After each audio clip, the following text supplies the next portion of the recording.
ஒரு மண் துகளை நேர்த்தியாக செய்வதற்கு பராசக்திக்கு எத்தனை காலம் பிடித்திருக்கிறது தெரியுமா என்று நாம் வியக்கலாம். எல்லாவற்றையும் செய்தவள் அந்த மகாசக்தி. நட்சத்திர மண்டலங்களை படைத்தவள் தான் நம்மையும் படைத்திருக்கிறாள் இல்லையா? எத்தனையோ பெரிய மலைகள், எத்தனையோ ஆழமான கடல்கள், இவற்றை படைத்தவள் தான் ஒரு நத்தை, நண்டு, புல் போன்றவற்றையும் படைத்திருக்கிறாள். நடந்தாள் வழி தொடர்ந்தாள் அவள் தடத்தாள் தொட பகை தூள் கடந்தாள் மலை குவித்தாள் கடல் வரைந்தாள் நிலம் படர்ந்தாள். எப்படி இருக்கு? நடந்தாள் வழி தொடர்ந்தாள் அவள் தடத்தாள் தொட பகை தூள் கடந்தாள் மலை குவித்தாள் கடல் வரைந்தாள் நிலம் படர்ந்தாள் இதழ் விரித்தாள் புவி வசந்தம் நகை சொரிந்தாள் பல மலர்கள் புன்னகைத்தாள் ஒளி மீன்கள் மெல்ல சிரித்தாள் ஒளி மின்னல். ஆயிரம் ஆயிரம் காவிய வரிகளில் அவள் எங்கோதான் சிரித்தாள் ஆலய மணிவில் அதைவிட மகவில் அவளே கலந்து ஒலித்தாள். ஆயிரம் ஆயிரம் காவிய வரிகளில் அவள் எங்கோதான் சிரித்தாள் ஆலய மணியில் அதைவிட மகவில் அவளே கலந்து ஒலித்தாள். நோயினில் சினமாய் நுங்கினில் தனமாய் நுழையாய் இடத்தில் நுழைந்தாள் நூறாய் ஒன்றாய் ஒன்றின் கருவாய் நுணுங்கி விரிந்து மகிழ்ந்தாள். எதற்காக இந்த கவிதை இப்பொழுது எனக்கு ஞாபகத்துக்கு வந்தது? கொட்டகை போட்டவன் அப்படிங்கிறார்.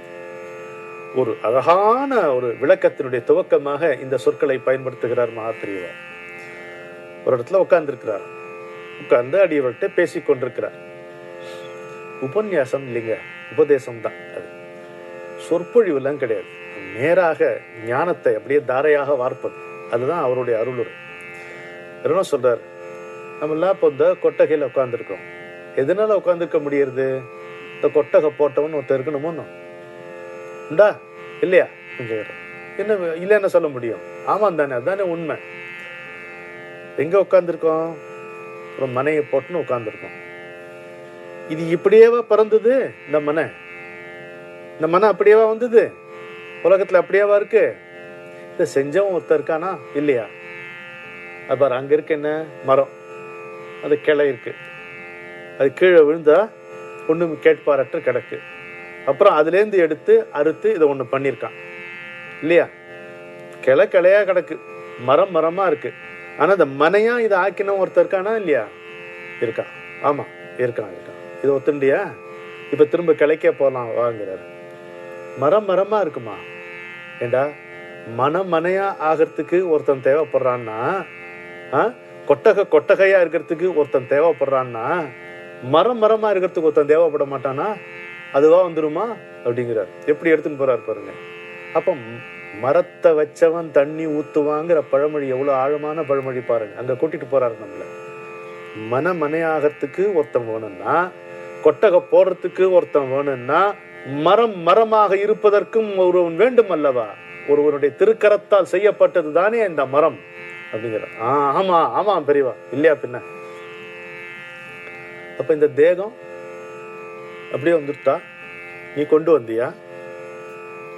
இதை செஞ்சவன் ஒருத்தன்ல, இதை கொடுத்தவன் ஒருவன் இருக்கிறான் அல்லவா? ஆமா, இந்த தேகத்தை செஞ்சு கொடுத்தவன் ஒருத்தன் இருக்கத்தான் இருக்கிறான். பெரியவா, அவன் யாருன்னு விசாரிக்க வேண்டாமா? உன்னை எங்க பாக்குறது? இந்த மனை இல்லையா? இந்த கொட்டகை இல்லையா? இந்த மரத்துலையா? எங்க பாக்குறது? எங்கும் இருப்பவன் தான் ஒரு பிரச்சனையை உண்டு பண்றான். எங்கும் இருக்கிற காரணத்தினால அவனை எங்கேயுமே பார்க்க முடியாம போகுது. இதுதான் விசித்திரம், வாழ்க்கையினுடைய விசித்திரம். அவனை எங்க பார்ப்பது? இப்பதானடா சொன்னேன் உனக்கு ஒரு தேகம் கொடுத்திருக்காருன்னு. தேகத்துக்குள்ளேயே பாரு, தேகத்துக்குள்ள எப்படி இருக்கான்னு பாரு. நான் அப்படின்னு சுடர் விட்டு கொண்டிருப்பான். அஸ்மிதா, ஸ்புரணம், ஸ்புரிப்பு, நான் என்கின்ற உணர்வு. அண்டங்கள் யாவையும் மாக்கினோன் நான், அவை பிழையாமே சுழற்றுவோன் நான், கண்டபல் சக்தி கணமெலாம் நான், காரணமாகி கதித்துளோன் நான் என்னும் பொய்யை நடத்துவோன் நான், ஞான சுடர்வானில் திருகுவோன் நான், ஆன பொருள்கள் அனைத்திலும் ஒன்றாய் பலவாய் விளங்கும் முதற் சோதி நான். பாரதியார் சொல்வார். அந்த நான் ரமண மகர்ஷி சொல்கின்ற நான், அது அப்படியே சுடர் விட்டு கொண்டே இருக்கிறது. அதான் அஸ்மிதா, நான் என்கின்ற உணர்வு. அங்க போய் பாரு, எப்படி இருக்கும்? ஆலப்பாய், கார்த்திகை விளக்கு இல்லையா? மண்ணகல், ஆனால் காற்று கார்த்திகை மாதிரி காற்று எங்கேயும் இருக்காது.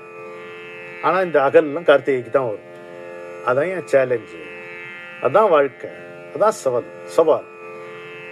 ஒரு கண நேரத்தில் அவிந்து விடக்கூடிய அபாயம் எப்பொழுதும் நமக்கு இருக்கிறது.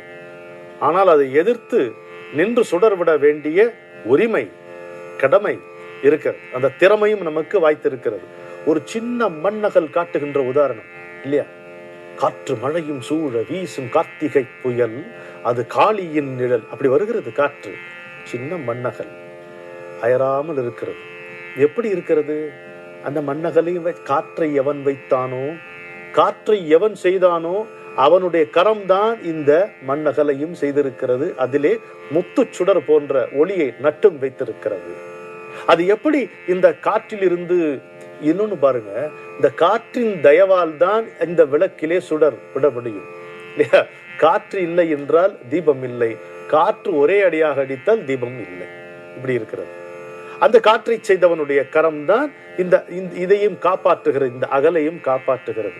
ஒரு மாடப்பிறையுள், ஒரு சின்ன மாடப்பிறையுள் உள்ளே இந்த மண்ணகல் ஏற்றி வைக்கப்பட்டிருந்தால் எந்த காற்று வந்தாலும் இதை புரட்ட முடியாது. அது அப்படியே சுடர் விட்டு கொண்டிருக்கும், அசையாமல் இருக்கும். எந்த வெள்ளத்திலும் நாணல் அடிபட்டு போவதில்லை, எந்த வெள்ளத்தினாலும் நாணல் புல் கொண்டு போகப்படுவதில்லை. அது அப்படியே இருக்கிறது. வெள்ளம் வடிந்த பின் அது தலை நிமிர்கிறது. காற்று இருக்கிறது. காற்றை எதிர்க்க வல்லமை இல்லாதது போல் தோன்றுகின்ற இந்த தீபம் இருக்கிறது. காற்றை எந்த கரம் செய்ததோ அந்த கரம் தான் இந்த தீபத்தை செய்தது. இது காற்றினிடம் எந்த எதிர்ப்புமே காட்ட முடியாமல் போனாலும் தன்னை காத்துக் கொள்கிறது. எதனால்? இதை ஒன்று காக்கிறது. எந்த சுடர், எந்த கரம் இந்த சுடரை ஏற்றியதோ அது எங்கே இதை வைத்திருக்கிறது? ஒரு மாடப்பிறையுள் வைத்திருக்கிறதுனால் இந்த காற்றிலிருந்து அது காப்பாற்றப்படுகிறது. சித்தம் என்பது அப்பேற்பட்ட முத்து சுடர் போலே, நிலா ஒளி முந்தி வர வேண்டும் பாரதி சொல்லுவோம். அந்த முத்து சுடர் போல், சில பேர் வீட்டுல பாத்தீங்கன்னா தீபம், அந்த முத்து சுடர்ங்கிற வார்த்தைக்கு அங்கதான் அர்த்தம் தெரியும். அப்படியே நட்டு வைத்த முத்து மாதிரி இருக்கும் தீபம், அசையாம இருக்கும். அருமையான அருமையான எண்ணெய், பக்தி உள்ள கரங்கள், அன்புள்ள கரங்கள் அது ஏற்றி இருக்கும். அதனால அப்படி இருக்கும். அப்படி ஆடாமல் அசையாமல் அந்த தீபம், சித்தம் என்கின்ற தீபம், சித்தத்தின் உள்ளே இருக்கின்ற ஆன்மா என்கின்ற தீபம் ஆடாமல் அசையாமல் இருக்க வேண்டும். அது எப்படி சாத்தியம்? இப்ப எங்க பார்க்கணும்னு சொன்னாரு? மனையில இருக்கிறான் இல்லையா? கொட்டகையில இருக்கான், கொட்டகை போட்டவன். அங்க மரத்துல இருக்கான், அந்த தேகத்தை கொடுத்தவன். தேகத்துக்குள் இருக்கிறது மாடப்பிறை, அதுதான் அநாகதம். அங்கதான் இருக்கிறது ஆன்ம வாசம், ஆன்ம விலாசம் என்பது அநாகதம். அங்க பாருங்கிறார். எப்படி பார்க்கிறது? பெரிய பெரிய வார்த்தையா இருக்கே, கவலைப்படாது. எவனுடைய சித்தம் அப்படி இருக்கிறதோ, ஆடாத தீபம் போல் இருக்கிறதோ, அவனை தியானித்தால் நம்முடைய சித்தமும் அப்படி ஆகிவிடுகிறதுங்கிறார். அதுதான் இங்க நமக்கு அவர் கொடுத்திருக்கக்கூடிய உபாயம். எவனுடைய சித்தம் ஆடாமல் இருக்கும்? இறைவனுடைய சித்தம் தான் ஆடாமல் இருக்கும். எவன் ஆடுவதே இல்லையோ அவன் தான் அனைத்தையும் ஆட்டுவிக்கிறான். எவன் அசைவதே இல்லையோ அவன் தான் அனைத்தையும் அசைவிக்கிறான் இல்லையா? அங்க அப்படி அந்த ஆடாமல் கோடாமல் இருக்கின்ற அந்த தீபச் சுடரை, இறைவனை நாம் தியானித்தால் நம்முடைய சித்தமும் ஒடுங்கி ஒரு முத்துச்சுடர் போல திகழும் என்பதுதான் அவர் கொட்டகை போட்டவன் என்கின்ற ஒரு சின்ன குறிப்பை எடுத்துக்கொண்டு நமக்கு சொல்லித் தருகிறார்.